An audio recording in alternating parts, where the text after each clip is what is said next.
আসসালামু আলাইকুম সবাইকে, কেমন আছেন সবাই? আমি আলহামদুলিল্লাহ ভালো আছি। তো এখন বাজে সকাল 10:30 আর আমি রান্না স্টার্ট করে দিয়েছি। রান্না বলতে আজকে হালকা পাতলা রান্না করব, যেহেতু প্রচণ্ড গরম। আমি আর পাতলা ডাল রান্না করব, একটা মাছের ঝোল রান্না করব, আর বিবির জন্য একটা তরকারি রান্না করব, আর শুটকি ভর্তা, মানে ইলিশ মাছের শুটকির ভুনা আছে। তো এই রান্না আজকে বেশি রান্না করব না, কারণ বেশি রান্না করলেই থেকে যায়, সেজন্য বেশি রান্না করব না। আর আজকে কাটাকাটি করে নিচ্ছি বরবটি, আলু, টমেটো, কাঁচামরিচ, পেঁয়াজ, মুলাম। আমরা মাদুরদের মানুষ মুলাম বলি, যে মুলাম বেবির জন্য। বরবটি আলু দিয়ে একটা মাছের ঝোল রান্না করব, ডাল রান্না বসাই দিচ্ছি। আর এখানে হচ্ছে টমেটো দিয়ে ডালে দিব, আম দিব। তো এই হচ্ছে রান্নার আয়োজন। মানে দুনিয়াতে আল্লাহ যেই গরম দিচ্ছে, মানে এটার বলে লাভ নেই, কী পরিমাণ গরম যে আল্লাহ দিচ্ছে। তো যাই হোক, তারপরে সকল অবস্থাতে আলহামদুলিল্লাহ বেঁচে আছি, ভালো আছি, এটাই সবচেয়ে বড় কথা। তো দয়া করে ভিডিওটাকে স্কিপ না করে দেখতে থাকেন, আর পাশে থাকেন, সাপোর্ট করতে থাকেন। রান্নাও করতেছি, নাস্তা নিয়ে বসে গেলাম, মানে শরীরে আর দিতেছে না, এমন একটা অবস্থা।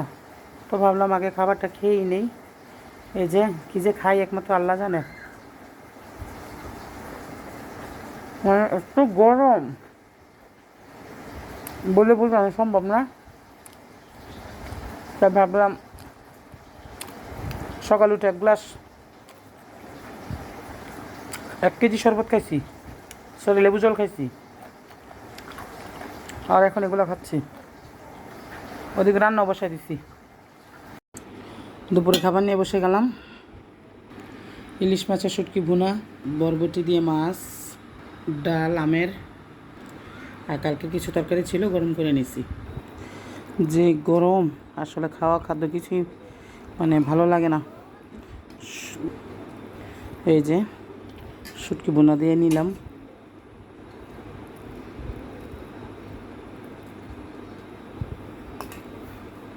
আগে খেতাম না ইলিশ মাছের শুটকি ভুনা, বাট এখন খাই, ভালো লাগে। এই যে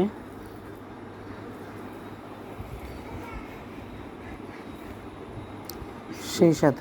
যাই হোক, ঠিক এখনও খান নাই, তাড়াতাড়ি খেয়ে নেন আমার মতো।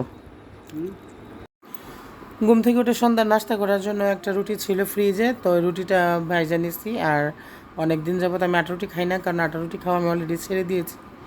ডেলি তো একবেলা ভাত খাই, আর রুটি টুটি একদম বাদ দিয়ে দিয়েছি। তারপরে দেখলাম যে রুটিটা ফ্রিজে অনেক দিন যাবত আছে, সেজন্য আর কি ভাবলাম তো একটু চা দিয়ে খেয়ে ফেলি। আর এখানে একটু চাও বসাই দিচ্ছি, কারণ খালি রুটি তরকারি দিয়ে খাবো না, সেজন্য। তো যাই হোক, ভালো থাকবেন। আর যেহেতু আপনাদের সবার সাথে সব কিছু শেয়ার করি, আর আমার ভিডিওগুলো কেমন লাগে অবশ্যই লাইক কমেন্টে জানাবেন, আর পেজটাতে একটা ফলো দিয়ে পাশে থাকবেন। সবার সহযোগিতা দিয়ে সবাইকে চলতে হবে, নয়তো নিজে একা এই পথ চলা সম্ভব না, এটা দীর্ঘ পথ। আর দয়া করে আমার ইউটিউব চ্যানেলটাতে একটা সাবস্ক্রাইব করে দিবেন, আমার সাহারা রানু ব্লগ, সাহারা রানু ইউটিউব চ্যানেলে। তো সবার কাছে এই রিকোয়েস্ট রইল। তো যাই হোক, কালকে আবার অন্য কোনো ব্লগে কথা হবে। সে পর্যন্ত সবাই ভালো থাকেন, আর সবাই আমার জন্য দোয়া করবেন। আমি একটু সিক, কালকে অন্য কোনো ব্লগে কথা হবে। তো আজকে এই পর্যন্ত, আসসালামু আলাইকুম।